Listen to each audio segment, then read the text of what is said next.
दोस्तों नमस्कार। भारत को रक्षा के क्षेत्र में एक और बड़ी सफलता हाथ लगी है। दरअसल मुख्य युद्धक टैंकों के लिए भारत के पहले स्वदेशी 1500 हॉर्स पावर इंजन का पहला सफल परीक्षण कर्नाटक के मैसूर में किया गया है। भारत के रक्षा सचिव गिरधर अरामने ने मैसूर में BEML के इंजन डिवीजन में आयोजित परीक्षण फायरिंग की अध्यक्षता की और कहा कि ये एक परिवर्तनकारी क्षण था जो सैन्य बलों की क्षमता को और ज्यादा बढ़ाएगा। रक्षा मंत्रालय के बयान में बताया गया कि यह उपलब्धि देश की रक्षा क्षमताओं में एक नए युग की शुरुआत करती है जो तकनीक और कौशल और रक्षा प्रौद्योगिकियों में आत्मनिर्भरता के मामले में अपनी प्रतिबद्धता को प्रदर्शित करती है। इसमें कहा गया कि इंजन सैन्य प्रोपल्शन सिस्टम एक क्रांतिकारी प्रगति का प्रतिनिधित्व करती है जिसमें उच्च शक्ति से वजन अनुपात और उच्च ऊंचाई, उप शून्य तापमान और रेगिस्तानी वातावरण जैसे चरम स्थितियों में काम करने की क्षमता जैसी अत्याधुनिक विशेषताएं हैं। अपनी अत्याधुनिक तकनीकों के साथ यह इंजन विश्व स्तर पर अपनी खास पहचान कायम करेगा। BEML के मुख्य प्रबंधक की तरफ से बताया गया कि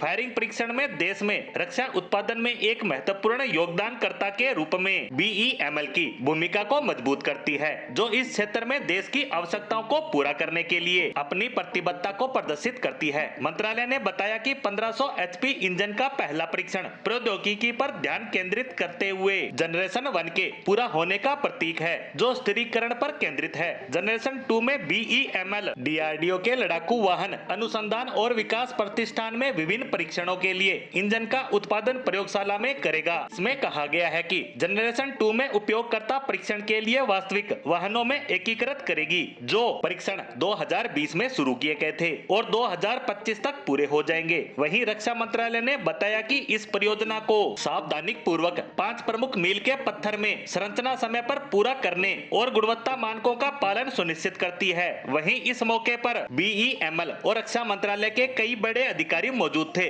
टेस्ट सेल का उद्घाटन करने के अलावा रक्षा सचिव ने BEML टीम के असाधारण प्रयासों का सम्मान करने के लिए वॉल ऑफ द फेस का अनावरण भी किया। यह दीवार देश की रक्षा क्षमताओं को आगे बढ़ाने और स्वदेशी तकनीक नवाचार में योगदान का प्रतीक है और अब जिस तरह से ये सफलता भारत को हासिल हुई है ये हमारे लिए वाकई एक बड़ी उपलब्धि है क्योंकि भारत अगर टैंक के अपने स्वदेशी इंजन तैयार करने लगेगा तो इससे भारत की आत्मनिर्भरता न सिर्फ मजबूत होगी बल्कि आने वाले समय में भारत में इस तरह के स्वदेशी टैंक्स तैयार कर सकेगा कि इन्हें दुनिया को बेच सके जिससे एक और रक्षा के क्षेत्र में भारत का दबदबा बढ़ेगा। धीरे धीरे ही सही भारत का डिफेंस एक्सपोर्ट लगातार बढ़ता जा रहा है और आगे भी और ज्यादा तेजी पकड़ेगा। इन्हीं संभावनाओं के साथ टैंक के इंजन से जुड़ी हमारी आज की पोस्ट को यहीं विराम देते हैं। धन्यवाद।